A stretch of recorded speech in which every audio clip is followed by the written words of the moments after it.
በተለያዩ ጊዜዎች የተለያዩ የዩቲዩብ ቻናሎችን ከፍተን ይሆናል። ነገር ግን እነዚህ የከፈትናቸው ቻናሎቻችን እስካሁን ድረስ ሰብስክራይበር ባለማግኘት ወይም ዎች አወራቸው ባለመሙላቱ ምክንያት ሞኔታይዝ ማድረግ አልቻልንም። ይህ የሆነበት ደግሞ አንድ ትልቅ ጉዳይ አለ። እኛ የሰራነው አንድ ስህተት አለ። ዛሬ የምነግራችሁ ይህንን የሰራነውን ስህተት የምናስተካክልበትን ምርጥ የሆነ ሐሳብ ነው። እስከ መጨረሻው ድረስ አብራችሁን ከቆያችሁ የትም ቦታ የማታገኙትን ምናልባትም ኮርስ ገዝታችሁ ከፍላችሁ የተማራችሁም ያልተሳካላችሁ ሰዎች በሙሉ ችግሮቻችሁን ልትፈቱና በቀላሉ በአጭር ጊዜ የዩቲዩብ ቻናላችሁን ሞኔታይዝ ልታደርጉበት የምትችሉበትን ምስጢር እነግራችኋለሁ። ይህ አድማስ ሚዲያ ነው። እስከ መጨረሻው ድረስ አብራችሁን ቆዩ።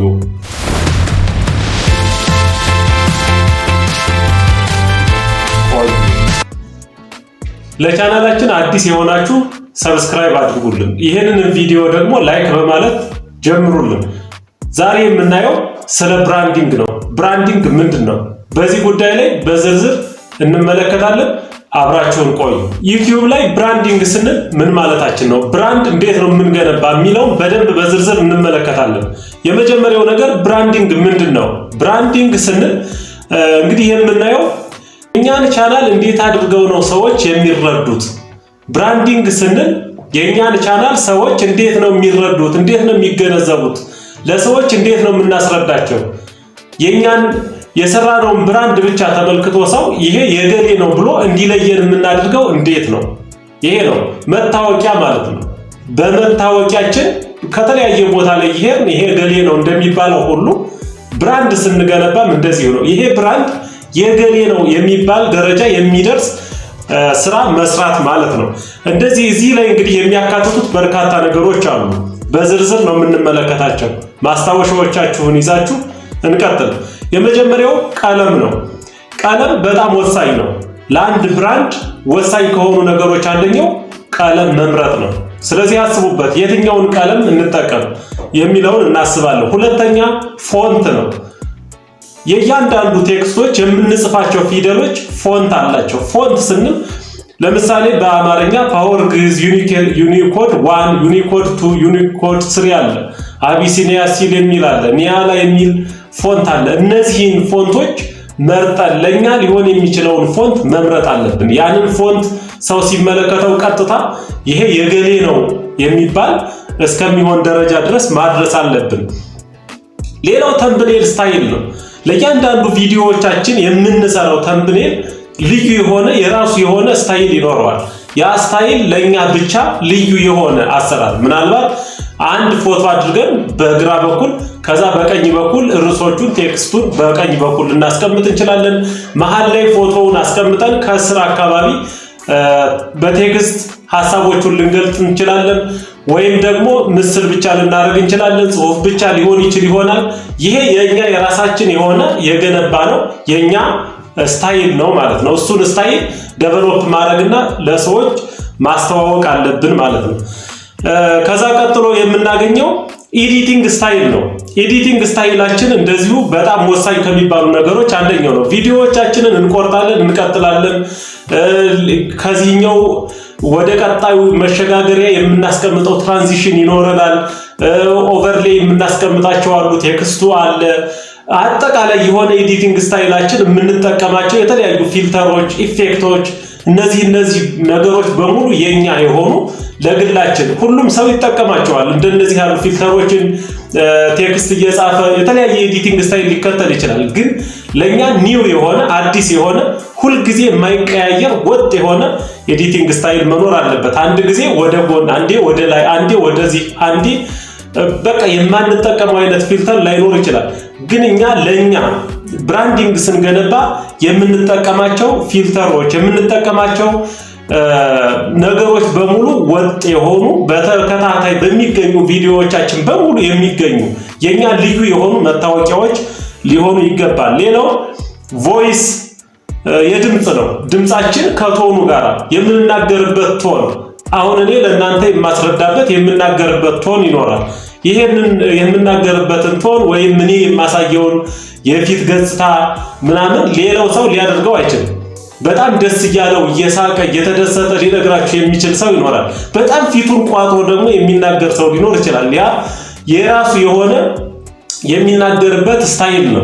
የሚናገርበትን ስታይል በዚህ መልኩ የድምጹን የሚያወጣውንም ቶን በዚህ መልኩ ለብራንዲንግ ልንጠቀምበት እንችላለን። ኤዲት ስታደርጉ የድምጹንም በዚያው ልክ ለኛ የሆነ የራሳችን የሆነ ኢፌክት ልንጠቀም እንችላለን ማለት ነው። ይሄን እናስብበት ነው። ቀጥሎ ኒሽ ነው። ኒሻችን ወሳኝ ነው። ለአንድ ኒሽ የምንጠቀመው ቀለም፣ የምንጠቀመው ኤዲቲንግ ስታይል ወይም ሌሎች ነገሮች እስካሁን ያልናቸው ነገሮች ኒሻችን ይወስነዋል። ኒሽ ማለት ምንድን ነው? ኒሽ ማለት እኛ የምንሰራበት ካታጎሪ ነው። ዩቲዩብ እኛን ካታጎራይዝ የሚያደርገን የትኛው ውስጥ ነው? ቴክኖሎጂ ላይ ነው? ቢዝነስ ላይ ነው? ኤዱኬሽን ላይ ነው? ወይስ ሞቲቬሽን ስፒኪንግ ላይ ነው? ምን ላይ ነው እኛን የሚመድበን? ይሄንን እኛ የምንመደብበት ነገር ኒሽ ይባላል። ይሄ ስፔሲፊክ የሆነ ኒሽ መርጠን በዛ ቦታ ላይ መስራት አለብን። ለዛ ስፔሲፊክ ለሆነ ኒሽ ደግሞ ከሱ ጋር ሊሄድ የሚችል ቴክስት ከለር ምናምን መጠቀም ይኖርብናል። አሁን አንድ ሰው ለምሳሌ ሁልጊዜ ስለ ዩቲዩብ ብቻ ዩቲዩብ ላይ ስለሚኖሩ አፕዴቶች፣ ዩቲዩብ ላይ ስለሚሰራባቸው አጠቃላይ ነገሮች የሚሰራ ቢሆን ይሄ ኒሽ ነው፣ አንድ ኒሽ ነው። ስለ ዩቲዩብ ብቻ ነው ሁሌ የሚናገረው። ስለዚህ ይሄ ሰው በዚህ ኒሽ ላይ ሊጠቀመው የሚችለው ከለር ምንድን ነው? ነጭ ወይም ቀይ ነው። ቀይና ነጭ ሊጠቀም ይችላል። ብዙ ጊዜ ዩቲዩብ ከቀይ ጋራ ሎጎ በቀይ ነው፣ ከዛ ዩቲዩብ ብሎ ሲጽፍ በነጭ ሊጠቀም ይችላል። ስለዚህ እንደዚህ ያሉ ከለሮችን ለመውሰድ ከለሩ ምን ልጠቀም ከማለቱ በፊት ኒሹ ምንድን ነው የሚለው ሊያውቀው ይገባል ማለት ነው። ስለ ቲክቶክ የሚሰራ ሰው ጥቁር እንደዚህ አድርጎ ቲክቶክ የሚጠቀማትን ሎጎ ከለሮች ይጠቀማቸዋል። ምክንያቱም ከዛ ኒሽ ጋር አብሮ ሊሄድ የሚችል እሱ ስለሆነ ማለት ነው። ስለዚህ በመጀመሪያ ደረጃ ኒሽ መምረጥ ወሳኝ ነው ማለት ነው። ይሄ ኒሽ የምንመርጠው ኒሽ የኛ ብራንድ ነው፣ ብራንዳችን ነው። ለምሳሌ የኔ ሐሳብ አሁን ቱር ማዘጋጀት ነው፣ በየቦታው መሄድ ብል እዚህ ቦታ እዛ ቦታ ቦታዎችን ነው ማሳየብ። ብዙ ጊዜ የኔ ኒሽ ላይ አብሮ ሊሄዱ የሚችሉ የቦታ ስያሜዎች፣ የቦታ ገጽታ ሊገልጹ የሚችሉ አረንጓዴ ነገሮች ልምላሜ ያላቸው ሊሆኑ ይችላሉ፣ ወይም ተራራማ ሸለቆ፣ እንደነዚህ ያሉ ቦታዎችን ነው ልገልጥ የምችል። ስለዚህ ከዚያ ኒሽ ጋር ሊሄዱ የሚችሉ ነገሮችን እወስዳለሁ። ኒሽ ዋናው የስራችን ትልቁ ጉዳይ ስለሆነ ነው። ያለ ኒሽ ምንም አይነት ዩቲዩብ ላይ ምን እንሰራለን? ዛሬ ቴክኖሎጂ፣ ነገ የእግር ኳስ፣ ከነገ ወዲያ መዝሙር፣ ከዚያ ወዲያ ደግሞ ስብከት፣ ከዚያው በኋላ ኤዱኬሽን፣ ከዛ ሞቲቬሽናል ስፒኪንግ፣ ከዛ ደግሞ ሃውቱ እንዴት ነው የምንሰራ የሚል የቴክኖሎጂ ስራዎችን፣ ከዛ ኤአይ፣ ከዛ ሂሳብ ደግሞ ትምህርት ምናምን ድብልቅልቅ ያለ ነገር ብናደርገው አንደኛ እኛ ለማን ነው የምንደርስ? ዩቲዩብ ራሱ እነዚህ ሰዎች ምንድናቸው እያለ የሚስቅብን ይሆናል ማለት ነው።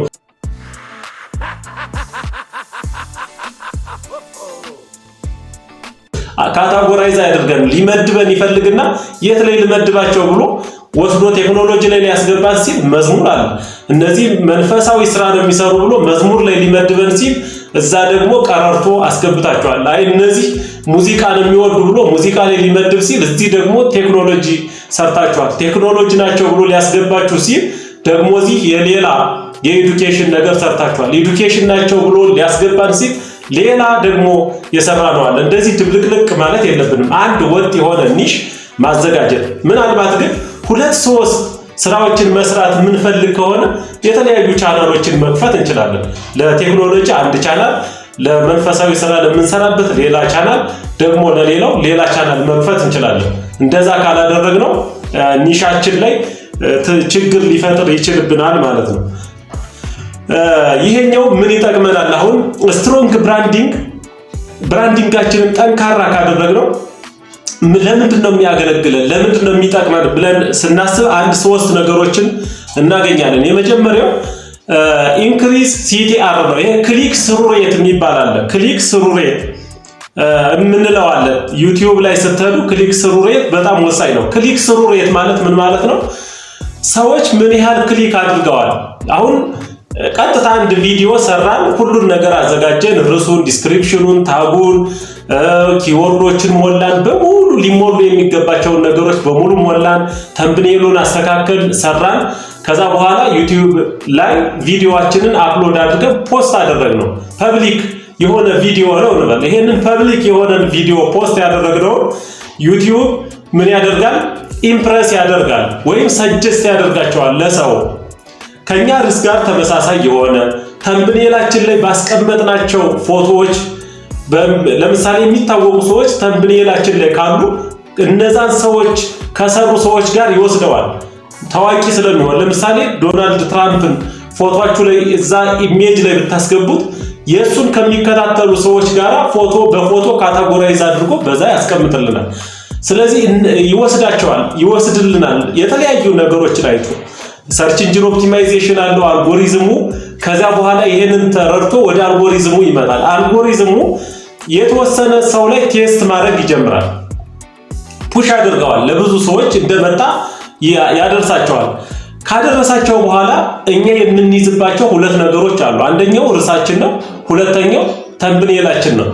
አሁን እናንተ በቪዲዮ በዚህ ሳይድ በኩል ቪዲዮ እየተመለከታችሁ ከጎን በኩል የተደረደሩ በጣም ብዙ ከዚህ ቪዲዮ ጋር የሚስማሙ ወይም የማይስማሙ ሊሆኑ ይችላሉ። በዚህ በቀኝ በኩል ላይ ተደርድረው ይመጣሉ።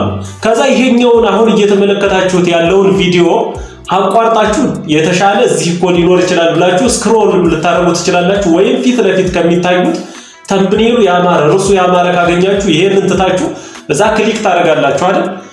ይሄን እናደርጋለን። ይሄ ነው ክሊክ ስሩ ሬት ማለት ይሄ ነው። ለሰዎች ኢምፕረስ ያደርጋል። ዩቲዩብ ምን ጊዜም ቢሆን ለተወሰኑ ሰዎች ያደርሳል። እነዚህ የተወሰኑ ሰዎች የኛን ቪዲዮ ከወደዱት ላይክ ያደርጋሉ፣ ኮሜንት ያደርጋሉ፣ ሼር ያደርጋሉ። ይሄን ኢንጌጅመንት ይመለከታል። ጥሩ ኢንጌጅመንት አለ። እንደገና የተመለከቱትን የሰዓት ብዛት ሪቴንሽኑን ወቻወሩን ይመለከታል። ምን ያህል ደቂቃ ተመለከቱት? የተሻለ ደቂቃ ከተመለከቱት ይሄ ቪዲዮ ተወዳጅ ነው። ስለዚህ ሌላ ቪዲዮ አምጥቼ እንደዚህ ያሉ ከሚመለከቱ ሰዎች ላይ ከማደርስ ይልቅ ይሄንኑ የጀመርኩትን ለብዙ ሰዎች ላድርስ። ስለዚህ ለ10,000 ሰው፣ ለ100,000 ሰው፣ ለ1 ሚሊዮን እያደረገ ማድረስ ይጀምራል። እነዚህ የሚያሳያቸው ሰዎች ቴስት የሚያደርግባቸው ሰዎች እየወደዱት ክሊክ እያደረጉ እየተመለከቱት የሚቀጥሉ ከሆነ አሁንም ቪዲዮአችን ቫይራል ይወጣል። ይሄ ነው አልጎሪዝም የምንለው ያ ነው። የተለየ ሌላ ምስጢር የለበትም። ግን እዚህ ለመድረስ የምንሰራቸው ስራዎች አሉ።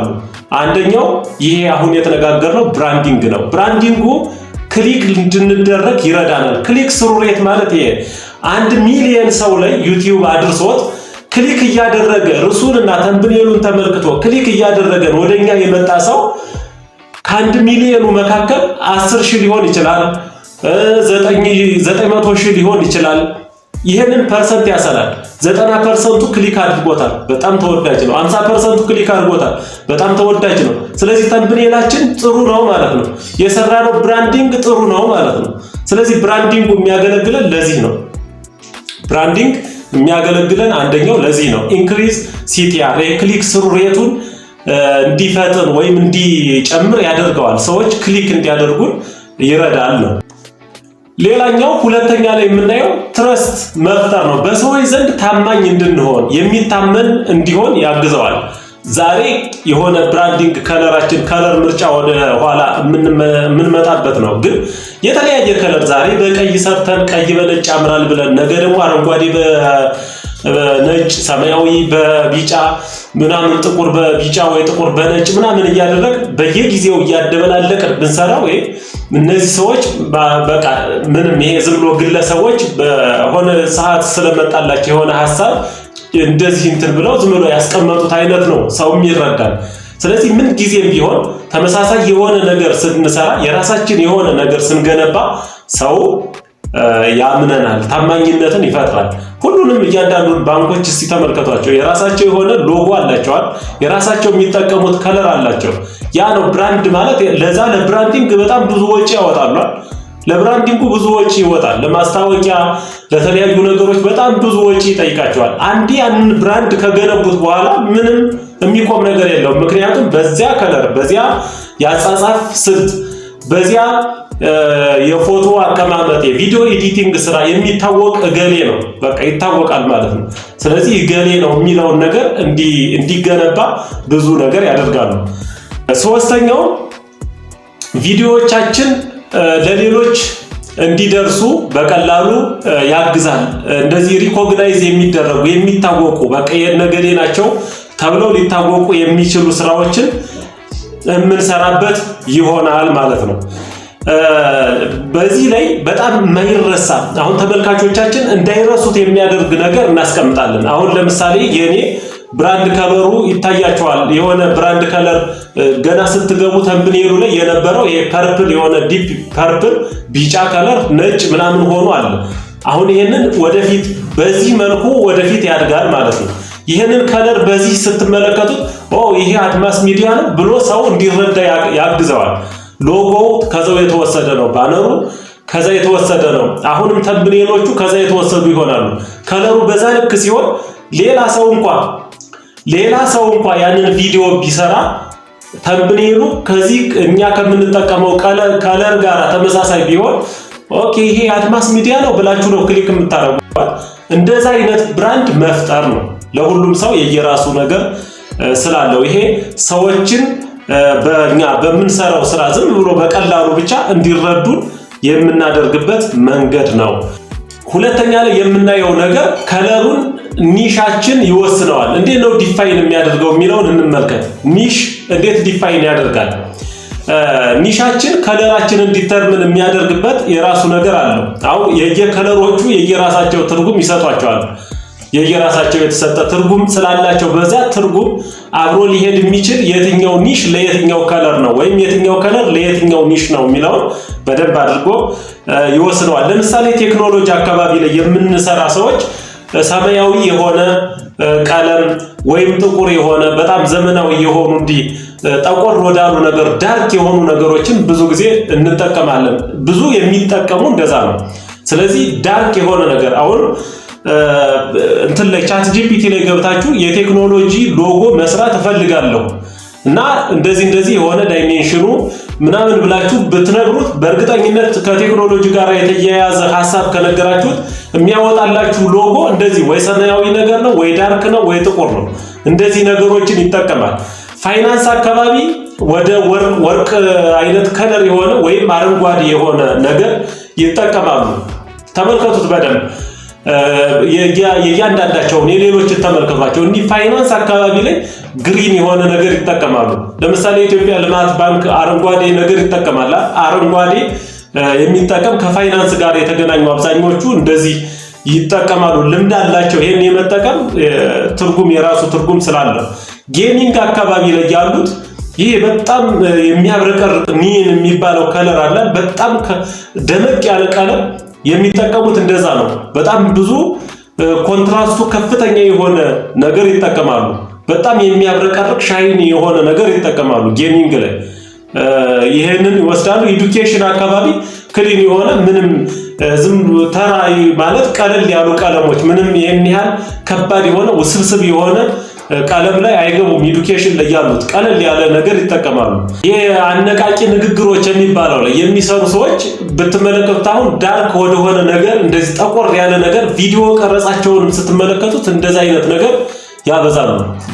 ደመቅ ያለ ነገር ላይ እንትን አይሉም። ጠቆር ያለ ሆኖ በዚያ ውስጥ ላይ ነው ሐሳባቸውን እንዲገልጡ የሚያደርጉት እና ሁሉም ኒሽ ላይ ስንመጣ የእያንዳንዱ የየራሱ የሆነ ከለር ይጠቀማል ነው። ስለዚህ አሁን እኛ የትኛውን ኒሽ ነው የምንጠቀም ነው? የትኛው ኒሽ ብራንዳችንን የምንሰራበት ኒሽ የትኛው ነው የሚለውን ማወቅ አለብን ማለት ነው። የኛ ኒሽ ከከለሩ ጋር ስለሚሄድ ከዛ ሶስት ቀለሞች ቢያንስ ሶስት አይነት ቀለሞችን ልንጠቀም እንችላለን። ይሄ እንደ መታወቂያ የሚሆን የብራንድ ላይ የምናስቀምጠው እንደ ባክግራውንድ ልንጠቀምበት የምንችል ዋና ቀለም የምንለው ልንጠቀም እንችላለን። ከዛ ሰከንደሪ ከለር፣ ከዛ አክሰንት የሚባለው ይሄ ሃይላይት ምናምን የምናደርግባቸው ነገሮችን ልንጠቀም እንችላለን። ዋናው ቀለማችን ግን ይሄ መደብ ላይ የምናደርገው ቀለማችን ነው። ይሄ በመደቡ ላይ የምንጠቀመው ለምሳሌ እኛ ፐርፕል ዲፕ ፐርፕል የምንጠቀመው አይነት ማለት ነው። ከዛ በነጭ ቀለም ወይም በቢጫ ቀለም ጽሑፍ ይኖራል። ከዛ ደግሞ ሃይላይት አለ። ሃይላይት ማለት ከቴክስቱ ጀርባ ላይ ሆኖ ቴክስቱ በጣም እንዲጎላ ሊረዳ የሚችል ማለት ነው። ልክ አሁን እዚህ ብራንዲንግ ላይ ከስር ሌላ ሰብታይትሎች አሉ አይደል? ሎጎ ተምብኔል ምናምን የሚለው ልክ እንደዛ አይነቷ እሷ ምን ትባላለች? ሃይላይት ትባላለች። ስለዚህ ለነዚህ ነገሮች ቢያንስ 3 ቀለሞችን ልንጠቀም እንችላለን። ግን ወሳኝ የሚባሉት ስንት ቀለሞች ናቸው የሚለው ቀጥለን እናያለን ማለት ነው። ከዛ የከለር ሳይኮሎጂ ወሳኝ ነው። ከለር ሳይኮሎጂ ትርጉማቸውን ማለት ነው። ትርጉም ቀይ ከኢነርጂ ጋር ይሄ ከጉልበት ጋር ምናምን የሚያያዝ ነው። በቃ ኃይልን ሊገልጥ የሚችል ነው። ብሉ ትረስት ነው። ይሄ መታመንን ሊገልጥ የሚችል ትርጉም አለው። ፐርፕል እኛ አሁን የምንጠቀመው አይነት ቀለም ሊሆን ይችላል። እሱ ክሬቲቪቲን ፕሪሚየም በቃ የተሻለ ነገርን ሊያሳይ የሚችል የፈጠራ ነገርን ሊገልጥ የሚችል ነው። ብዙ ጊዜ እሱን ይጠቀማል። ግሪን የሚጠቀም ከመኒ ጋር ነው። ቅድም ፋይናንሶች ይጠቀማል። ፋይናንስ ኒሽ ያላቸው ብለን ነበርና ግሪን ከገንዘብ ጋር የሚገናኝ ነው። የሎ አቴንሽን ነው። የሎ አቴንሽን የምንወስድበት ነው። ስለዚህ እነዚህን ቀለሞች ከለር ሳይኮሎጂ ከዚህ ጋር የሚገናኝ ስለሆነ አሁን እናንተ ባክግራውንዳችሁን አረንጓዴ ካረጋችሁ ሰው ቀጥታ የሚረዳው ፋይናንስ ውስጥ እንደምትሰሩ ነው ማለት ነው። ቀለማችሁን አረንጓዴ አድርጋችሁ ስለምን ልሰሩ ለምሳሌ ክሬቲቪቲ ላይ ወይም እንደዚህ ብትሰሩ የሆነ እንትኑ ቀለሙና የእናንተ የሰጣችሁ ቀለምና እየሰራችሁት ያለው ስራ አልተገናኘላችሁም። ሰው የሚረዳበት የከለር ሳይኮሎጂ ያለው እንደዛ ስለሆነ አረንጓዴ ነገር ስታደርጉ ብዙ ጊዜ የምናስበው ገንዘብ ነው፣ የተሻለ ነገር በቃ ከሆነ ቀይ ነገር ስታደርጉ ለምሳሌ ዩቲዩብ ላይ አይታችሁ ከሆነ በቀይ በኩል ካደረገ በጣም ሪስክና ዝቅ ያለ ነገር ነው። ሰክሰሱን ደግሞ የምንገልጥበት በአረንጓዴ ነው። ይሄ የሰክሰስ ምልክት ነው። የስኬት ምልክት አድርገን የምንገልጠው አረንጓዴው ነው። ስለዚህ እኛ የምንወስደው ነገር ከዚያ ጋር ወሳኝ ስለሆነ የምንመርጠውን ኒሽና ቀለሙን ከለር ሳይኮሎጂውን በደንብ አድርገን መገንዘብ ይኖርብናል ማለት ነው። በደንብ አድርገን መገንዘብ አለብን። ስለዚህ በጣም የተወሳሰበ ብዙ ቀለሞች ከመጠቀም ይልቅ ከ1 እስከ 3 ቀለም አንድ ከለር ወይም 2 ወይም 3 ብናደርግ ከዚህ በላይ ግን ባንጠቀም መልካም ነው። ከዚህ በላይ ብንጠቀም አንድ እዚህ ሰማያዊ፣ እዚህ ነጭ፣ እዛ አረንጓዴ፣ እዛ ቀይ፣ እዛ ሰማያዊ ምናምን ድብልቅልቅ ያለ አይነት ስሜት ይኖረዋል። ስለዚህ እንደዛ አይነት እንዳይሆን ለኛ ብራንድ የምንታወቅበት አሁን 10 ምናምን ቀለም አይነት ብንጠቀም የኛ ብራንድ ልንገነባ እንችልም። ምክንያቱም የትኛው ውስጥ ነው በየትኛው ሰው ይረዳናል። ቀስተ ደመና የመሰለ ቀለም 7-8 ቀለም ብንደረድር አይረዳንም ሰው። ስለዚህ ለኛ ሊሆን የሚችል ቀለም መለየት አለብን። ምን ጊዜም ቢሆን እኛ የምንሰራበትን ቀለሞች የኛ ብራንድ ናቸው ብለን የምናስባቸው ነገሮች በሙሉ ፌቮራይት ላይ ያስቀምጠን በቀላሉ ሁል ጊዜ እነሱን እያወጣን መጠቀም አለብን። ያንን የማናደርግ ከሆነ ዛሬ የሆነ ስታይል ነገ ሌላ ስታይል ምናምን ሲሆን ድብልቅልቅ ይላል። ይሄንን ለመሞከር ዩቲዩብ ቻናሎችን ከፍተን እየሞከርን ነው። በአንድ ኒሻችንንም እያቀያየርን ቀለሙንም እያቀያየርን እየሞከርን ነው። ምንም አይነት እይታ የለውም። ሰብስክራይበርም የማግኘት እድል የለውም። በቀላሉ ተመሳሳይ የሆኑ ነገሮች አድርገን በሰራንባቸው ላይ ግን የተሻለ የሆነ ነገር አግኝተናል። ስለዚህ ሁሌ በምትሰሩበት ጊዜ ተመሳሳይ የሆነ ወጥ የሆነ ስታይል ለመጠቀም ሞክሩ። ከዚህ ቀጥለን ወደ ሎጎ ነው የምንሄደው። ሎጎ እንመለከታለን። የቻናል ሎጎ ሩሉ ምንድን ነው? ህጎቹ ምንድን ናቸው? ለሎጎ እንግዲህ ሎጎ አሁንም ከኒሻችን ጋር ሊሄድ ይገባዋል። ከኒሻችን ጋር የሚሄድ ሎጎ እናድርግ። ሎጎዎች 4 ማዕዘን ሊሆኑ ይችላሉ፣ ክብ ሊሆኑ ይችላሉ፣ ወይም ስፔሻል የሆነ ቅርጾችን እንደየሁኔታዎቹ የተለያዩ ቅርጾችን ልንሰጥ እንችላለን። ይሄ ከኒሻችን ጋር ይሄዳል ብለን የምናስበውን ነገር መምረጥ እንችላለን፣ ማስተካከል እንችላለን። ግን አንድ ሎጎ ጥሩ ሎጎ ነው የሚባለው ምን ሲያሟላ ነው? እነዚህን ነገሮች እንመልከት። የመጀመሪያው ሳይዙ ነው። ሳይዙ በቃ የተስተካከለ ሳይዝ መሆን አለበት። 600 በ600፣ 500 በ500፣ 400 በ400 ፒክስል ልናደርገው እንችላለን። ስኩዌር የሆነ እንደዚህ አድርገን በቀላሉ ብንሰራ በዛ ስኩዌር ውስጥ ሰርኩላር ሎጎዎችንም ልንጠቀም እንችላለን። ሌሎችንም ቅርጾችን እንሰጥ እንችላለን። ግን የምንጠቀመው ሎጎ ስኩዌር ሎጎ አድርገን ብንጠቀመው በምታስገቡባቸው በየትኛውም ቦታ ላይ በቀላሉ ፊት ያደርግልናል ማለት ነው። ስለዚህ ስሞል የሆኑ ሎጎዎች በቀላሉ ግልጽ የሆኑ ሎጎዎች ማድረግ ይኖርብናል። ከዛ ብራንድ ከለራችንን ቅድም ስናናገራቸው የነበሩ ነገሮች እዚህ ላይ ይመጣሉ።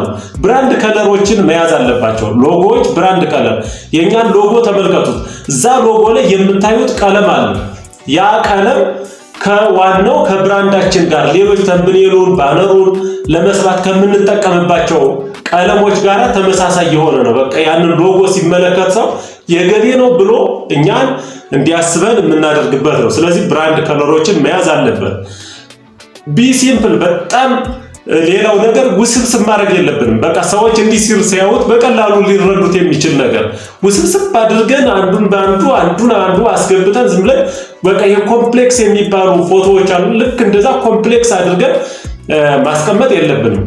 ኮምፕሊኬትድ መሆን የለበትም። በቃ ሲምፕል የሆነ ቀላል የሆነ ለጌታ እንዲህ ዝም ብላችሁ ስታዩት በቀላሉ የምታዩት የዩቲዩብን ሎጎ ተመልከቱት፣ ምንድነው የሚመስል? የቲክቶክን ሎጎ ተመልከቱት፣ የፌስቡክን ተመልከቱት፣ የካፕከትን ተመልከቱት፣ ሌሎችንም በሙሉ ሎጓቸውን ተመልከቱት። በጣም ሲምፕል በቃ ያን ያህል እንትን ያልሆነ ግን የእነሱን ብራንድ የሚገልጥ ነው። ብራንዱን የሚገልጥ ምክንያቱም በቴክስቱም በቀለሙም በተለያዩ ነገሮች ለነሱ ልዩ የሆነች ያችን ነገር ስለሰሩ ሌላ ሰውን ስራው ብትሉት ወይ ቀለሙን ወይ ቴክስቱን ወይ የሆነውን ነገር የተወሰነ ነገር ሞዲፋይ ያደርገዋል። ስለዚህ ያቺ ለነሱ ልዩ የሆነች ስለሆነች ማለት ነው። ሌላው አቮይድ ቱ ማች ቴክስት፣ ይሄ በጣም ወሳኝ ነው። ዝም ብሎ ድብልቅልቅ ያለ አንድ ሎጎ እዚች ክብ ላይ አድርገን መያዝ ከምትችለው ቴክስት በላይ ደርድረን ካስቀመጥ ይሄ ሎጎ አይሆንም። ምክንያቱም እኛ የምንፈልገው ቀላል የሆነ ሰው አንደርስታንድ ሊያደርገው የሚችል እዛ ሎጎ ውስጥ ገብቶ ይህን ሁሉ ጽሑፍ ሲያነብልን የሚውል ሰው የለም። ልክ እንደዚህ ይመለከተዋል። ይቺ እንደዚህ ሎጎ ናት፣ ይቺ እንደዚህ ናት። በቃ አሁን ካፌ አካባቢ ላይ ለሚሰሩ ሎጎዎች ሻይ የቡና የምናምን ነገሮች ይደረጋሉ አይደል? ይሄንን አድርጎ ሲምፕል ነው። በቃ ያንን ስትመለከቱት ካፌ እንደሆነ ትረዳላችሁ። የአልጋ ምልክት ምናምን ብታዩ ያ ቦታ ፔንሲዮን ሊሆን እንደሚችል ትገምታላችሁ።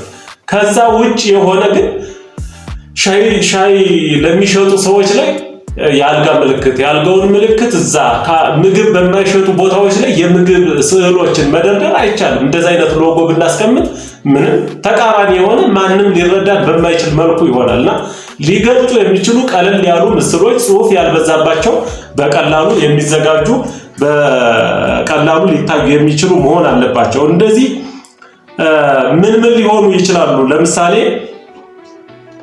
ፎቶ የምንጠቀማቸው ሎጎዎች ምን ሊሆኑ ይችላሉ? ሶስት ነገሮች እንይዛለን። የመጀመሪያው ፌስ ሎጎ ነው።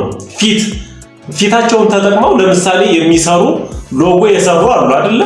በእኛ ሀገርም በጣም በርካታ ዩቲዩበሮች ፊታቸውን አድርገው የሚጠቀሙ አሉ። የፊት ሎጎ በጣም ብዙ ቪዲዮ የሚሰሩ ሰዎችን ዩቲዩብ ላይ ብትገቡ ፌስ ሎጎ የሚጠቀሙ ብዙ ናቸው። በቃ ፊታቸውን ብቻ አለቅ። እነዚህ ሰዎች የዛ የዩቲዩብ ቻናል ኦነሮች ናቸው ማለት ነው። ያንን ፊት ተጠቅመው የሚሰሩ አሉ። ሁለተኛ ሌተር ሎጎ ነው። ሌተር ኤ ሊሆን ይችላል፣ አ ሊሆን ይችላል በአማርኛ ከሆነ ማለት ነው። ልክ እንደዚህ አድርገን ፊደሎችን ብቻ የያዙ ሎጎዎችን ለምሳሌ የኛ ሎጎ ብታዩት አ ነው የሚላል። ከዛ አ ካለ በኋላ ከስር ደግሞ እንደዚህ ምልክት አለች። በእንግሊዘኛም ኤ እንዲመጣ ሆኖ አድማስ የሚለውን እንዲወክል ተደርጎ ተሰርቷል ማለት ነው። ያ ሎጎአችንን በዛ ልክ ካስቀመጥነው ቴክስት ሎጎ ይባላል ማለት ነው። ሌተር ሎጎ ይባላል። ሌላው ሲምቦል ሎጎ ነው። ሲምቦል መጠቀም ለምሳሌ የካፕከትን ብታዩት ይሄ ምልክት የካፕከት ምልክት ምንም ነገር የለውም ማለት የምታዩት ሲምቦል ነው። ዩቲዩብን ብታዩት ምንም አይነት ነገር የለውም፣ ሲምቦል ነው። ሌሎች የፌስቡክን ብታዩት ግን ሌተር ነው፣ ኤፍ ነው የሚላል። ይሄ ሌተር ነው። ካንቫን ብትመለከቱት ሲ ነው የሚል። ይሄ ሌተር ሎጎ ነው። ሌተር ሎጎ ሌሎችንም በሙሉ ወደኋላ እየሄዳችሁ ፈልጓቸው እስኪ። በሲምቦል የተሰራ የማን ሎጎ ነው? በሌተር የተሰራ የማን ሎጎ ነው? በፌስ የተሰራ የማን ሎጎ ነው የሚለው ዲስከቨር አድርጉ። ግቡና ተመልከቱት። ምን አይነት ሎጎ ስታይል ነው ያለ የሚለው በደንብ እንድትረዱ ይረዳቸዋል።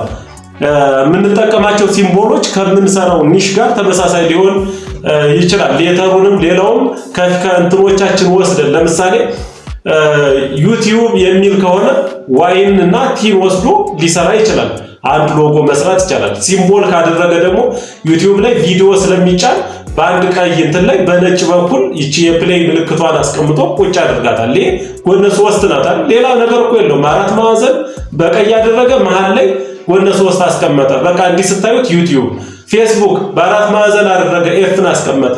እንደዚህ ያሉ ማለት ነውና ይሄንን ነገሮች ከምንሰራው ስራ ጋር አብሮ የሚሄድ አድርገን ልንሰራ እንችላለን። ሲምቦሎችንም ስንጠቀም ከምንሰራው ስራ ጋር አብሮ እንዲሄድ ማድረግ ነው። የምናየው ባነር ነው። ቻናል ባነር። አሁን ሁለተኛው ከሎጎ ቀጥሎ ያለው ባነር ነው። ባነር ማለት ዩቲዩባችን ላይ ቀጥታ እንዲህ ስትገቡ በጀርባ በኩል ከሎጎ ጀርባ ይታያል። እሱን ባነር የምንለው እሱ ነው። ዳይሜንሽኑ 2560 በ1440 የሆነ ነው። 2560 በ1440 ፒክስል የሆነ ዳይሜንሽን አለው። በዚህ መልኩ አድርጎ ማዘጋጀት ነው። ባነሩ የኛ ቻናል ስለምንድን ነው የሚለውን እንዲገልጥልን በጀርባ ባክግራውንድ ላይ የምናስቀምጠው ነው። ስለምንድን ነው የሚገልጥ? የኛ ቻናል ምን ላይ ነው እየሰራን ያለ? ቴክኖሎጂ ላይ ነው? ኤዱኬሽን ላይ ነው? ሞቲቬሽናል ስፒኪንግ ላይ ነው? ምንድነው እየሰራን ያለ ነው? ያንን የምንሰራውን ነገር ሊገልጥ የሚችል ቀለል ያለ ስለምንሰራው ነገር የምናስቀምጥበት ነገር ነው። ከዛ የፕሮፌሽናል አይዴንቲቲ ሙያ አለ አይደል? የሙያተኞች መታወቂያ ነው። በቃ እኛ ሙያተኛ ነን። በዚህ በዩቲዩብ ላይ ስንሰራ በጀርባችን ላይ ያስቀመጥነው ባነር ወሳኙ እና የራሳችንን ማንነት መታወቂያ ሆኖ ሊያገለግለን የሚችል ነው።